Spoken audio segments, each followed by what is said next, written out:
Muy buenas noches, mis amados hermanos y hermanas. Que Dios les bendiga en esta tarde. Hoy, día 15 de octubre, donde nos reunimos nuevamente de forma virtual a través de la plataforma digital Zoom para compartir un culto de adoración al Señor a través del estudio de su palabra, a través de un estudio de estudios temáticos, ¿no? Para así enriquecer nuestras vidas y ver cómo el Señor nos habla a través de su palabra. Reciban un saludo cordial de su pastor, Edwin Vadillo, quien les habla. Un saludo de la Primera Iglesia Bautista Reconciliación de Arecibo y a aquellas personas que se unen a nosotros o puedan ver el culto luego que sea compartido a través de las redes sociales. Recibamos siempre la bendición del Señor en esta hermosa tarde. Que el Señor les siga bendiciendo y nos disponemos a alabar y a glorificar el nombre de Dios, reconociendo la presencia en medio nuestro, y dejamos a nuestra hermana Blanca que nos asiste y nos lleve en ese momento de oración y de adoración al Señor a través del devocional.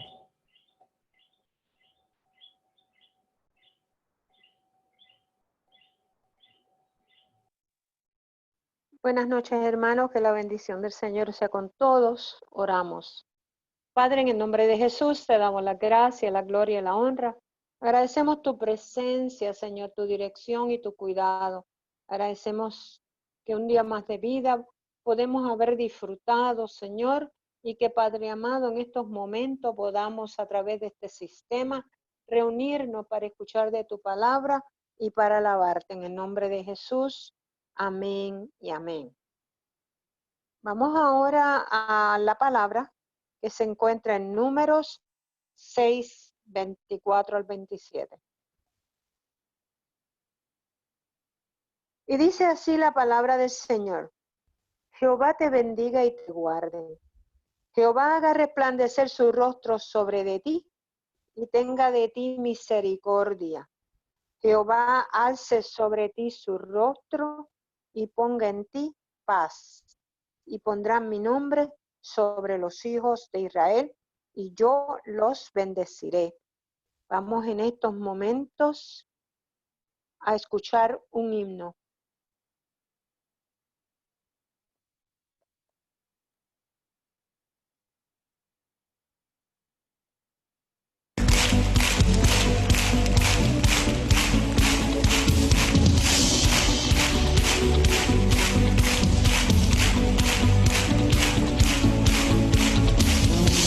Sobre mi adoración, eres tú, mi Jesús, el único motivo para vivir.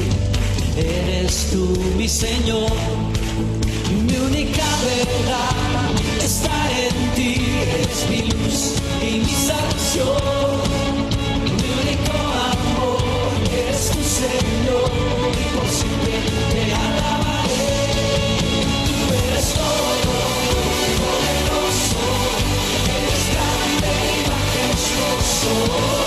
Eres fuerte, invencible, y no hay nadie como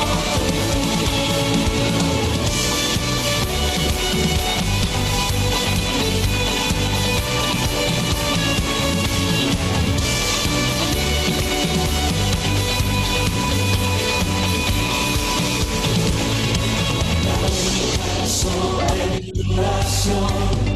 Eres tú, mi Jesús, el único motivo para vivir.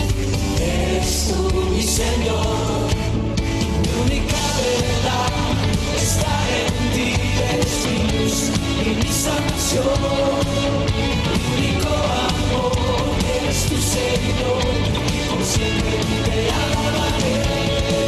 Tú eres todo poderoso, eres grande, majestuoso, eres fuerte, invencible, y no hay nadie como tú. Tú eres todo poderoso, eres grande, majestuoso, eres fuerte, invencible, y no hay nadie como tú. ¿Dónde está ese grito de júbilo? Esas manos allá arriba, sí.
Gracias.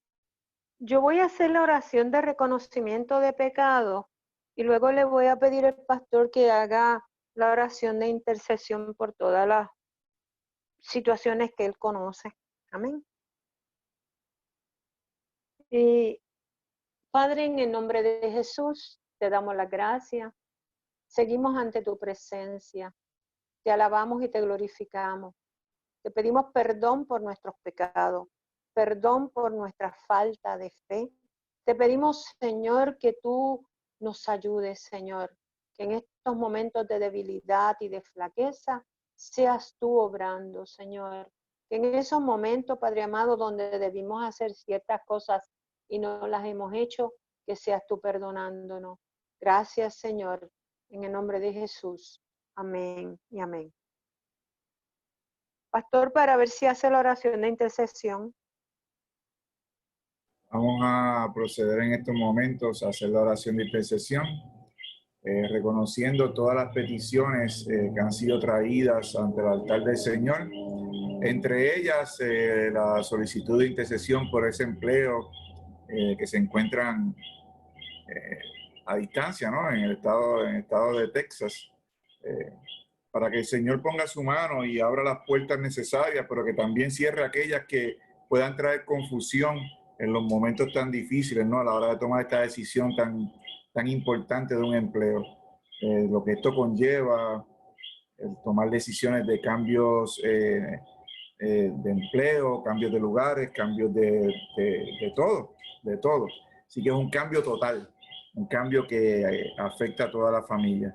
También vamos a orar por familiares enfermos, especialmente familiares enfermos con este virus que está afectando a toda la humanidad, el COVID. Tenemos una familia conocida de nosotros, y por motivos de seguridad no menciono los nombres, que tiene sus sobrinitos enfermos con COVID y su familia, una hermana de ella. Así que oramos, ponemos en oración a cada uno de los miembros de esta familia para que puedan ser edificados a través de la presencia del Señor y que el Señor pueda sanarle prontamente. En nuestra propia congregación tenemos familiares que tienen también situaciones de salud. La nietecita de un miembro de nuestra iglesia, que también seguimos orando por ella para que el Señor siga haciendo la obra como lo ha hecho hasta ahora. Por la familia que ha sufrido una pérdida, para que el Señor también consuele. Por la hermana que también está teniendo un empleo nuevo, para que sea ella luz, sea cabeza y no cola en ese lugar, y que el Señor la ponga de bendición, que sea ella líder. Si hay necesidad de empleo en algún hogar, pues también lo ponemos en este momento. Y por los proyectos de nuestra iglesia, para que el Señor siga dándonos guías a seguir, siga fortaleciéndonos y siga llevándonos. Así que agradecemos todas las oraciones hechas anteriormente, y también en estos momentos les invito a tomar actitud de oración para elevar una plegaria al Dios Todopoderoso en este tiempo importante de nuestras vidas.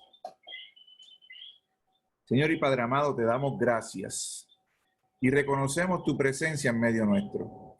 Y te damos gracias, Señor, porque sabemos que antes de llegar a ti ya tú conoces las situaciones, conoces los pesares, conoces nuestras penas, conoces nuestras debilidades y conoces cada situación de nuestras vidas. Y sabemos, Señor, que antes de que la llevemos a ti ya tú estás trabajando en cada una de ellas. Con certeza reconocemos, Señor, que tu acción provisoria, que tu acción misericordiosa, que tu acción sanadora está obrando en cada una de nuestras vidas. Y reconocemos, Señor, que ante tales situaciones tú vas a obrar según tu divina voluntad. Sabemos, Señor, que donde hay enfermedad, tú traerás sanidad. Sabemos, Señor, que donde hay tristeza, tú traerás regocijo. Sabemos, Señor, que donde hay escasez, tú traerás provisión infinita. Sabemos, Señor, que allí donde hemos de comenzar una nueva misión o obra de trabajo, tú, Señor, serás nuestro guía, nuestro líder y nuestra fortaleza. Señor, si alguna petición se ha olvidado traer ante ti en estos momentos, tú las conoces todas. Tú sabes cada una de nuestras situaciones. Bendícenos, Señor, cuídanos y ayúdanos a seguir adelante en todo momento. Gracias, Señor, por lo que haces y seguirás haciendo. Y reconocemos, Señor, que tu voluntad se glorificará en cada una de nuestras vidas. En el nombre de Jesús oramos. Amén.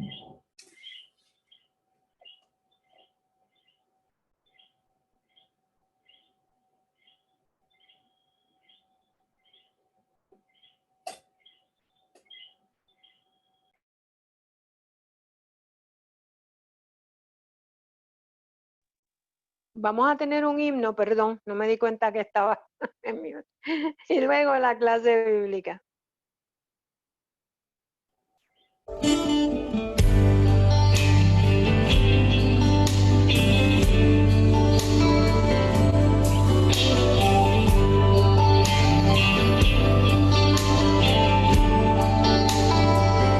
A pesar de la lluvia y la tempestad, a pesar de la duda y necesidad, si hasta aquí nos trajo Dios, sé que no nos dejará. Si hasta aquí nos ayudó, hoy su mano nos guiará. Sé que no nos dejará. Mi confianza puesta está en los brazos de mi Padre Celestial.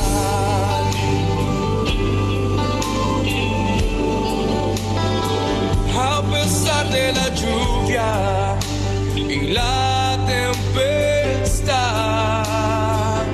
a pesar de la duda y necesidad,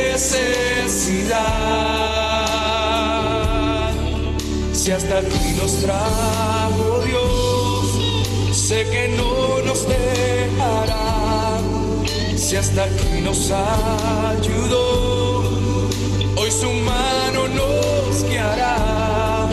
Sé que no nos dejará. Mi confianza puesta está en los brazos de mi Padre Celestial. Mi confianza puesta está en la voz de mi pastor. Sé que nunca tardará la promesa de mi Dios. Mi confianza puesta está en la voz de mi pastor. Sé que nunca fallará la palabra que mi Padre nos dejó.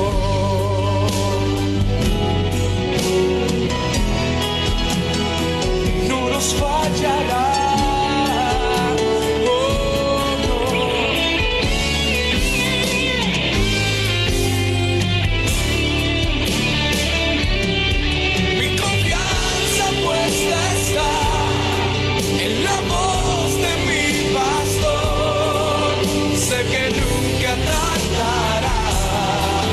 La promesa de mi Dios.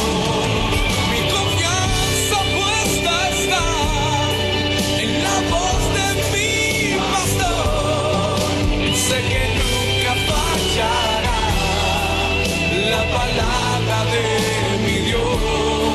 Mi confianza puesta está en la voz de mi pastor.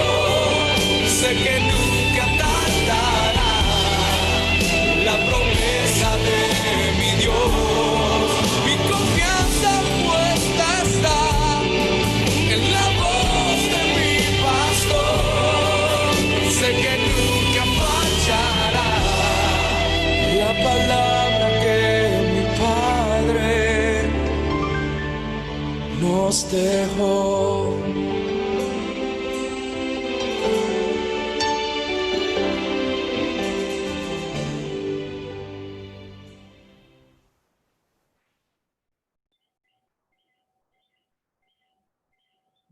Gracias a la hermana Blanquita por ese hermoso devocional que nos trae.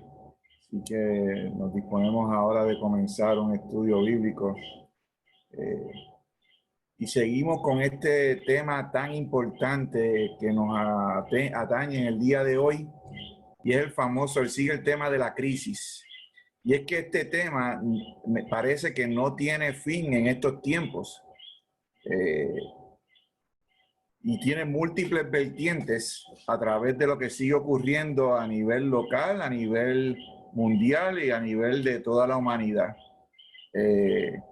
Obviamente la pandemia ha recrudecido todos estos temas y parecía que este tema pasaba desapercibido entre nosotros, como si pues tengo una crisis, pero ya se resolverá, ya se resolverá.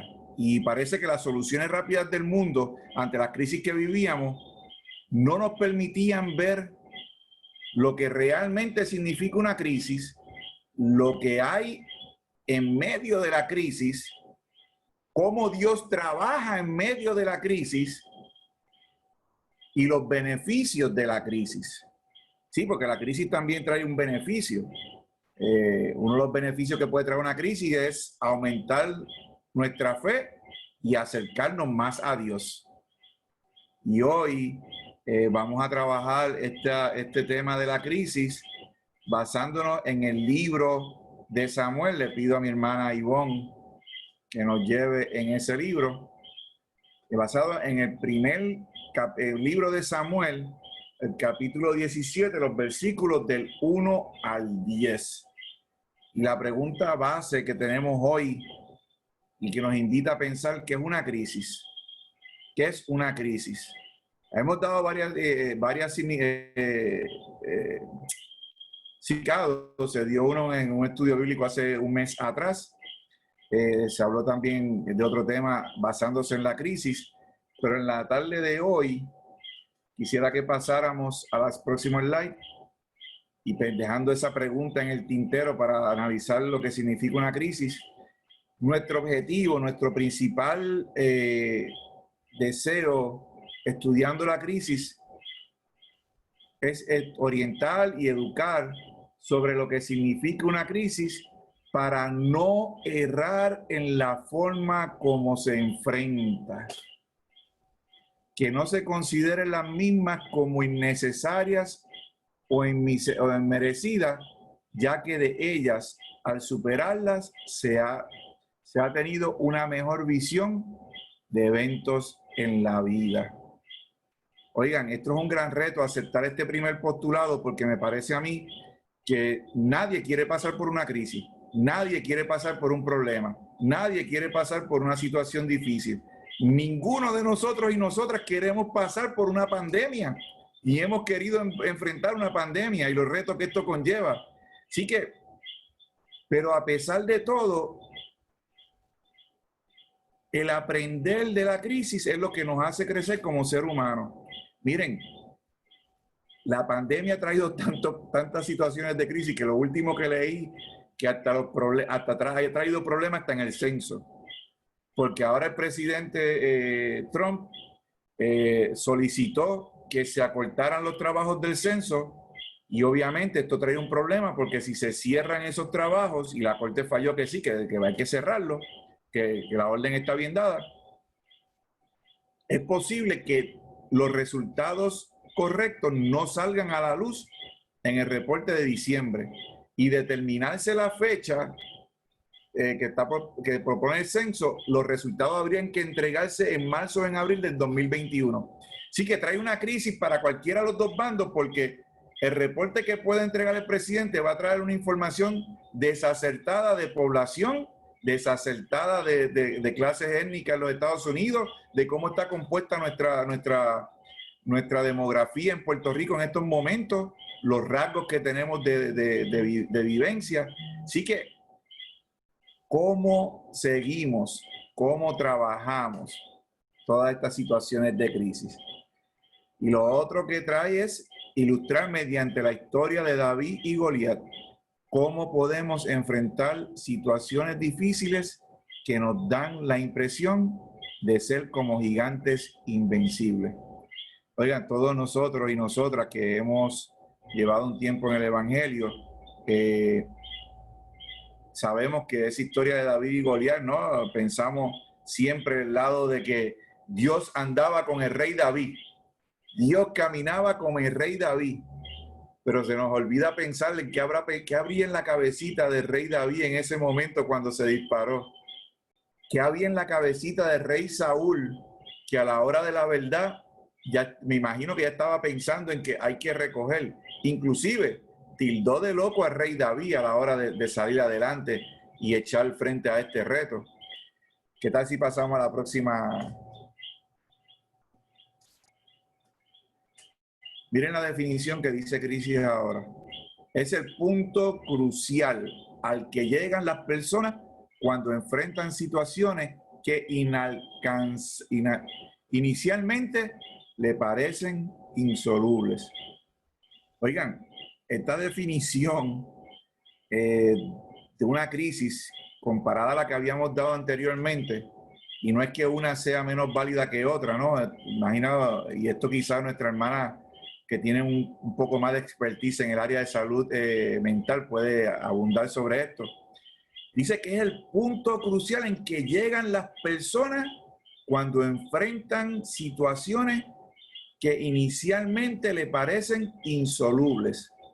O sea, llegar al punto máximo donde enfrentamos un problema que aparentemente no tiene solución o que aparentemente inicialmente no parecía tener solución.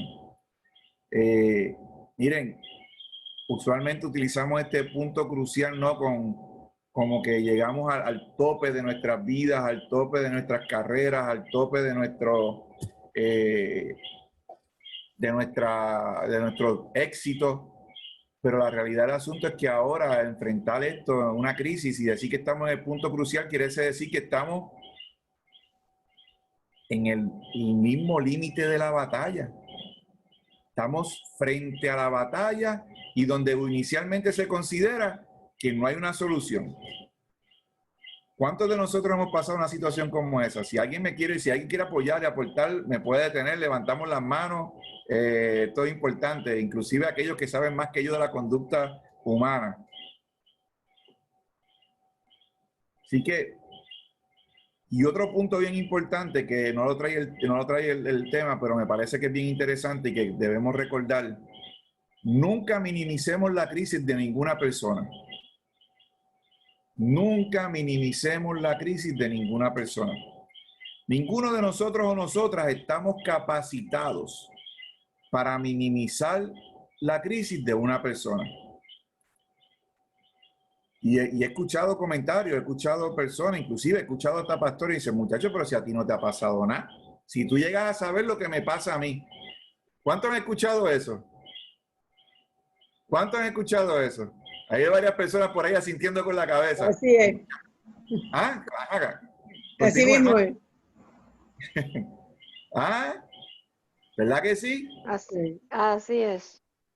Y pues no podemos minimizar la crisis. No podemos minimizar la crisis de alguien porque no sabemos lo que está sucediendo o lo que está pasando en la vida de cada persona que está a nuestro alrededor. Cada uno de nosotros o nosotras tenemos una crisis a la que enfrentamos y a la que debemos luchar con ella de forma sabia y llegar a ese punto crucial donde entonces podamos ver que ante lo que parecía que no iba a tener solución, podamos ver alguna solución. ¿Qué tal si leemos, si pasamos a unos vocabularios? Miren, esto es un tema sumamente interesante y un poquito complicado, pero vamos a ver si podemos sacarle provecho, y prometo que si no lo logro satisfacer, buscaré todas las alternativas necesarias, incluyendo los recursos de pastores amigos que nos puedan dar la mano con este tema o esta definición: ortopraxis. Y este es un término nuevo que trae en la teología cristiana, donde algunos teólogos de Latinoamérica, allá para los 1960, 70, traen, y donde se pensó como un correctivo a las ortodoxias, o sea, a las prácticas de las culturas de las iglesias, que afirmaban que todas las cosas correctas acerca de Dios. Así que traía a la luz todo lo que es correcto de la práctica de Dios. Oigan, entonces todo lo que no es correcto, ¿qué estaba pasando? Todo lo que no trae beneficio a nuestras vidas, ¿qué está pasando? O sea, este término lo que decía era, si todo lo que está ocurriendo es bueno, proviene de Dios. Pero la crisis no podía provenir de Dios porque Dios lo que traía son cosas buenas y obviamente no era bueno que la gente tuviera crisis. Así que no ayudaba en el proceso de poder trabajar con las crisis en momentos difíciles, porque entonces las crisis son momentos de castigo y no son momentos de oportunidades. Las crisis son momentos donde la persona había cometido un error y no ve una oportunidad o no ve cómo enfrentarla. Así que vamos a ver ahora cómo en este texto bíblico, y quiero que me ayuden a leerlo, si alguien me acompaña, lo lee, tenemos las dos versiones. Recuerden que utilizamos el discípulo, por eso lo dejo en esa esquinita para que después el copyright no me afecte. Eso es bien importante hoy en día, el discípulo. Así que si alguien me acompaña a leer los próximos laminillas, el capítulo 17 del libro primero de Samuel, los versículos del 1 al 10, y están continuos todos ahí, no hay que buscar Biblia, lo podemos compartir de aquí mismo. Si alguien me acompaña, alguien lo lee, por favor. No todos a la vez, vamos. Vamos.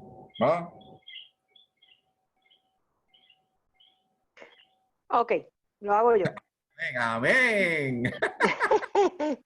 Dice, los filisteos reunieron sus ejércitos para la guerra, se congregaron en Socor, que es de Judá, y acamparon entre Socor y Asea, perdón, en Efes Damin. Es que yo como es pequeña no lo veo muy bien ahora, sí, perdón. También Saúl y los hombres de Israel se reunieron, acamparon en el valle de Ela y se pusieron en orden de batalla contra los filisteos. Los filisteos estaban sobre un monte a un lado e Israel estaba sobre otro monte al otro lado, quedando el valle entre ellos. Salió entonces del campamento de los filisteos un paladín llamado Goliat, oriundo de Gat, que medía 6 codos y 1 palmo de altura. Llevaba un casco de bronce en su cabeza y vestía una coraza de malla. La coraza pesaba 5,000 siclos de bronce. En sus piernas tenía canilleras de bronce y una jabalina de bronce a la espalda.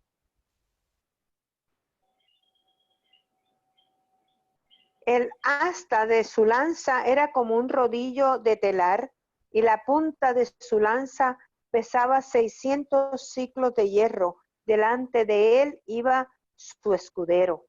Goliat se paró y dio voces a los escuadrones de Israel diciéndole: ¿para qué os habéis puesto en orden de batalla? ¿No soy yo el filisteo y vosotros los siervos de Saúl? Escoged de entre vosotros un hombre que venga contra mí.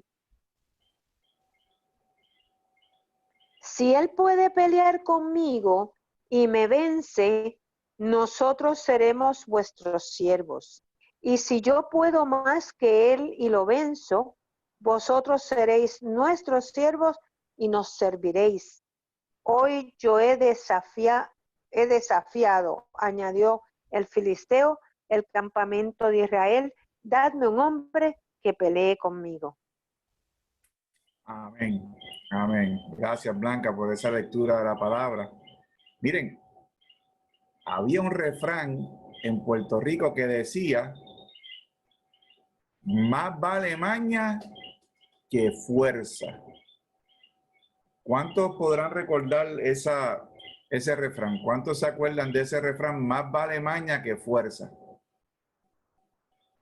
Miren, yo me imagino que cuando Goliat llamó al ejército de Israel para retarle a batalla, y cuando estaba en medio del valle, yo me imagino que todos los israelitas, al ver ese gigante, que de hecho 6 codos, lo que quiere decir que es un poco más alto que un hombre de la estatura normal, o bastante más alto que un hombre de la estatura normal. Para que tengan una idea, pues podremos decir un hombre como el gigante de Carolina, un hombre que sufrió gigantismo, aquellos que recordábamos esa historia, que medía sobre los 7 pies. Así que vamos a empezar por ahí. Un hombre que sale fuera de la estatura normal de un ejército y reta a uno de ellos y le dice, mira, cualquiera de ustedes que me venza, yo simplemente, nosotros simplemente le vamos a servir tanto a ustedes como a su pueblo de esclavos. Bueno, lo primero es que, ¿qué opción le queda si llegas a vencer a un gigante, no? Cuando, oye, aquellos que son fanáticos de las peleas del box, de los tiempos de los pesos pesados, cuando peleaban aquellos grandes boxeadores, Mohamed Ali o el famoso Tyson, que no le ganaba a ninguno. ¿Qué podría pensar cuando un hombre es derrotado por alguien que va en contra? Definitivamente se acabó el reinado. Y definitivamente, si llega a vencer a Goliat, no queda de otra nada más que hacerse humilde ante el pueblo de Israel y que se convirtiera en sus esclavos y en sus siervos en ese momento. Así que el vencerlo implicaría ganar el prestigio, ganar la gloria y poder llegar a enfrentar esa crisis. Pero ahora tenemos el otro lado de la moneda, el lado que no estaba tan aventajado, el lado que no estaba tan beneficiado, que era el pueblo de Israel, que primero no tenía un guerrero tan alto como Goliat, no tenía un hombre tan robusto, hablando de estatura o machándose uno a uno. Quizás numéricamente el ejército contra ejército pudieran haberlo hecho, pero contra Goliat quizás era bien difícil. Así que David sale antes el rey Saúl, porque ya el rey Saúl, si hemos visto la historia, se da cuenta que va a ser sumamente difícil vencer a este filisteo o a este hombre que está con el ejército de los filisteos. Va a ser muy difícil poder ganarle. Así que ahora David enfrenta una crisis o enfrenta varias crisis. Saúl. Lo primero es que Saúl enfrenta una crisis de fe. Vamos a empezar por ahí. ¿Y por qué comienza una crisis de fe? Porque Saúl ahora no se da cuenta o se le olvidó de por quién él fue nombrado rey. Oigan, Saúl, a pesar de que fue uno de los reyes más guerreros de la historia del pueblo de Israel, quien le da la bendición es el mismo Dios, el Jehová de los ejércitos. Así que ya de antemano, ya Saúl tiene una crisis de fe. Y ante la crisis de fe, él ya está pensando cómo retroceder y esconderse ante este nuevo reto, ante la situación que va a enfrentar. Miren, por eso es que yo le decía ahorita que ninguno de nosotros o nosotras podemos decir que nuestra crisis es más grande que la de otros. Miren, la crisis de cada uno tiene su propia estatura. Tiene su propia estatura. Y cada uno de nosotros podemos tomar el rol de Saúl, el rol de David, y enfrentar la crisis acorde a la situación. Pero tenemos que estar ahí. Tenemos que estar en ese momento cumbre, en ese momento pico, donde entonces enfrentamos la crisis a través de nuestra fe en Cristo Jesús. Usted y yo también tenemos una crisis que también es sumamente grande, gigantesca, y enfrentarla pues nos trae problemas. Miren, yo creo que una de las crisis que una de nuestras familias pasaron, y yo sé que me van a sentir con la cabeza, fue al fallecer su mamá, el hecho de que ella tenía el pavor a no poder estar con su mamá en el momento del fallecimiento. Y eso es una crisis grande, enorme. Ese fue tu Goliat. Ese fue un Goliat con el que tuviste que luchar por todo este tiempo, porque la pandemia nos prohibía llegar, y perdona que te tome de ejemplo, pero es que creo que se ajusta a nuestro tiempo, ¿no? O a lo que estamos trabajando. Ese era el Goliat personal de esta familia, porque ¿cómo yo hago para enfrentar esta situación? ¿Cómo yo hago para salir de este hogar y poder estar con mi mamá en estos momentos tan importantes, de acompañarla, de encaminarla y de llevarla? Era una lucha que había que enfrentar con sabiduría. Pero Dios da todas las herramientas necesarias para poder enfrentar una crisis. Una de las cosas con las cuales enfrentamos la crisis, como le dije ahorita, era la fe. Otra de las cosas es a través de la planificación. Y muchos dirán, pero es que la Biblia no me habla mucho de que David planificó, no tuvo una estrategia. Y yo digo, bueno, dicen que hasta el no planificar es una estrategia. El planificar no hacer nada. Pero me parece a mí que David sí hizo algo. Porque lo primero que hizo David fue que ante toda la situación, él cogió 5 piedras. No cogió una. No cogió una, cogió 5 piedras. Y ahí podremos hacer un estudio también bíblico, por qué 5 piedras, por qué esta situación. Pero me parece a mí que también hubo un poco de falta de fe de parte de David, y dijo, bueno, si en la primera fallo, buscaré las alternativas con alguna de las otras piedras que tengo en el bolso. Porque este es un hombre grande y si hay que rematar, pues también podemos rematar con ella. David era un hombre que había practicado mucho con la onda porque tenía que enfrentar animales salvajes en el bosque mientras cuidaba ovejas. Pero era un gran reto lo que llevaba. Era un gran reto lo que llevaba delante de sí. Era la responsabilidad de salvar un pueblo. Y era normal que tuviera un momento de crisis. Ante ese momento de crisis, planificara de alguna forma cómo yo voy a atender una situación. El domingo, cuando hablamos de fe, yo decía que la fe no es un acto de magia, es un acto donde nos invita a hacer algo. Y me parece que David preveyó un poco con esta cuestión de las 5 piedras, y porque si quisiéramos ser más numerológicos, el autor pudiera haber escrito, cogió 12 piedras, como las 12 tribus de Israel. Una por cada tribu de Israel, pero escogió 5. Así que quizá me parece a mí que David fue preparado en caso de que algo no me falle con la primera o se logre esquivar el gigante, pues yo pueda resolver este asunto. David a veces queremos verlo un poco indefenso. Me parece a mí que David no es tan indefenso como lo pintan, para que un hombre pudiera disparar una onda de esa magnitud con esa velocidad.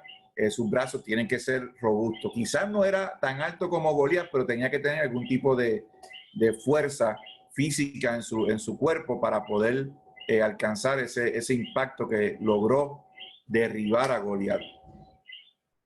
Pero David decidió enfrentar su prueba. Él planificó y salió en el nombre de Jehová a enfrentar la prueba. Miren, para que tengan una idea y problematizar esto un poquito más, cuando hablamos de la malla que tenía el gigante Goliat, decía que eso equivalía aproximadamente a 175 libras. Esos 5,000 ciclos son 175 libras de ropa, aproximadamente. Así que ustedes imagínense, ustedes vistiéndose con un traje de 175 libras. Yo no creo que usted ni yo podríamos vestirnos con un traje de 175 libras, por más pomposo que fuera. Yo creo que son los de bodas y quinceañeros que pesan bastante y ya uno quiere quitárselo a ratito, ¿verdad que sí? Así que ustedes imagínense una armadura de 175 libras. Y la punta de la lanza, cuando hablaba de los ciclos, equivalía a la punta de la lanza solamente, estamos hablando que eran como unas 15 libras. Así que ustedes tenían que añadirle el cabo y todo lo demás que eso conlleva, más su casco, más su escudo, más todo lo que él tenía consigo. Así que David decidió enfrentar la crisis. Y ante la crisis, la enfrentó con fe, con valentía, pero sobre todo luchando y trabajando con lo que el Señor pone en su vida.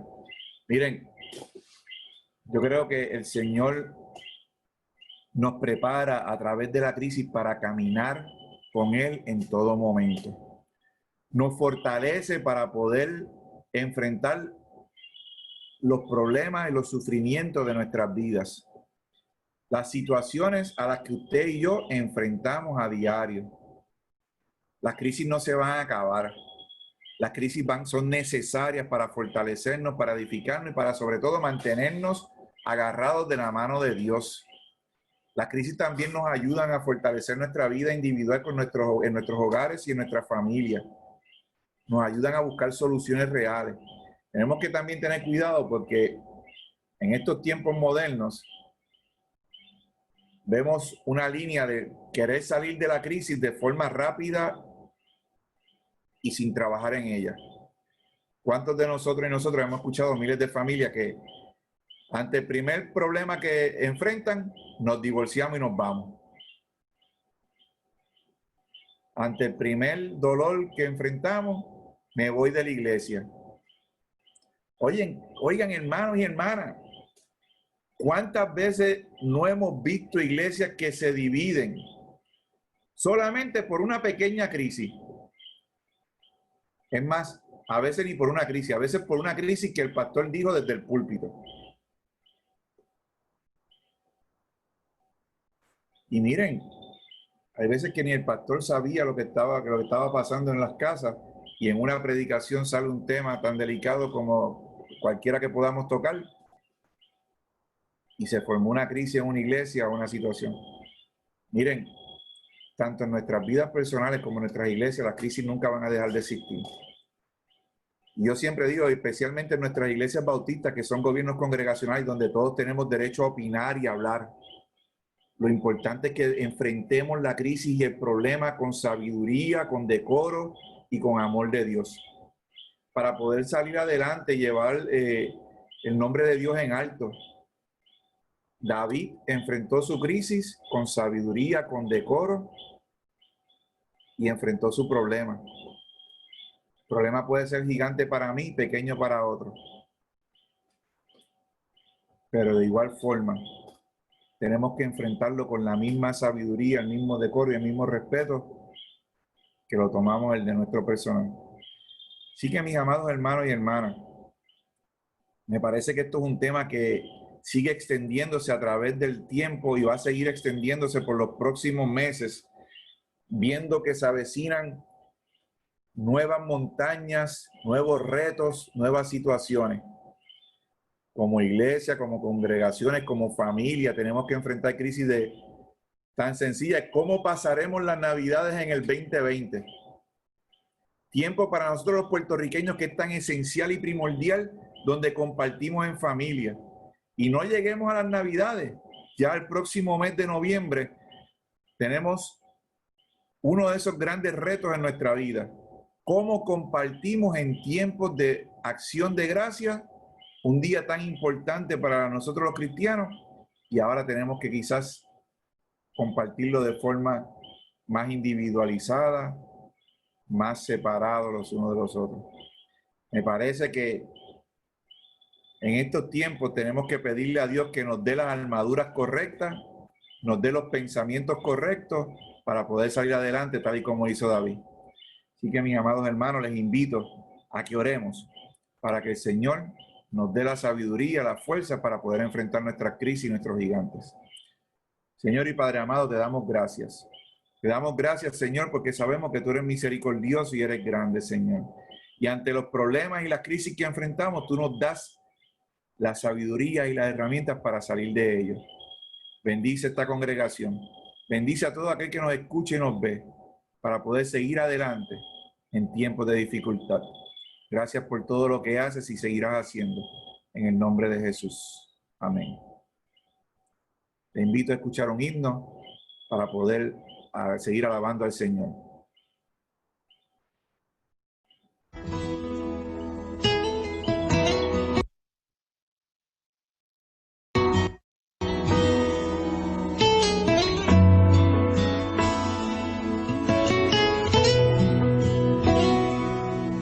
En paz me acostaré y asimismo dormiré, porque solo tú, Señor, me haces vivir confiado. En paz me acostaré y asimismo dormiré, porque solo tú, Señor, me haces vivir confiado. Porque solo tú, Señor, me haces vivir confiado. ¿Quién me libra del temor? ¿Quién me quita la ansiedad? Si no eres tú. ¿Quién me abraza con su amor? ¿Quién me da de su perdón? Si no eres tú, Señor.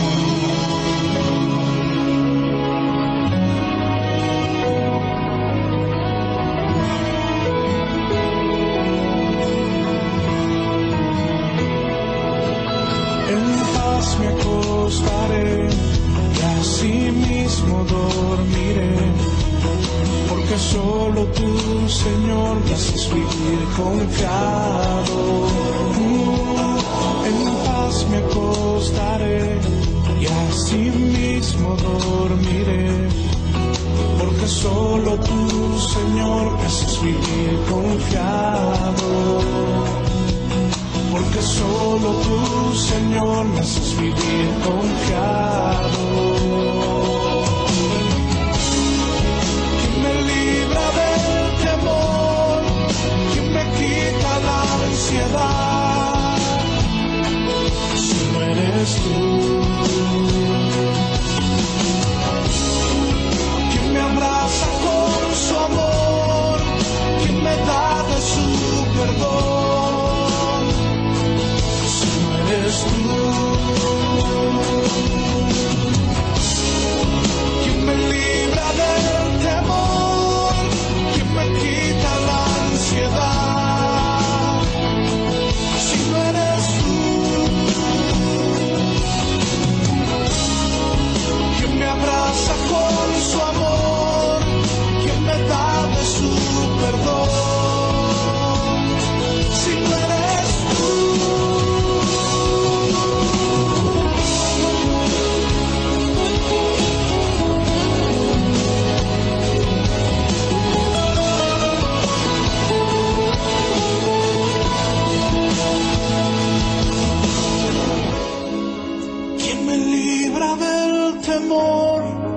Que me quita esta ansiedad, si no eres tú. Quien me abraza con su amor, quien me da de su perdón, si no eres tú. En paz me acostaré y así mismo dormiré, porque solo tú, Señor, me haces vivir confiado. Porque solo tú, Señor, me haces vivir confiado.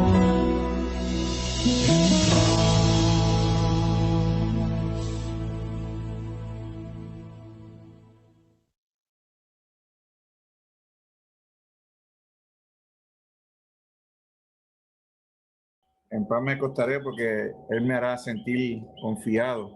Ese debe ser nuestra esperanza en todo momento. Descansar en la mano del Todopoderoso, aún en momentos difíciles. Cada uno de nosotros y nosotras estamos pasando por situaciones difíciles en estos tiempos. Ninguna es más grande que la del otro, ni ninguna es más pequeña que la del otro. Cada uno son nuestras propias experiencias, nuestras propias situaciones. Enfrentémoslas agarrados de la mano del Señor, tal y como nos invita. Oramos para despedirnos, sabiendo de la presencia física entre nosotros, pero nunca agradecernos. Señor y Padre amado, te damos gracias por tu provisión y por tu amor. Gracias por todo lo que haces, Señor amado, y por cada situación de nuestras vidas. Ahora, Señor, confiamos en ti, que tú vas a estar caminando con nosotros y nos darás la victoria en cada batalla, en cada situación que enfrentemos.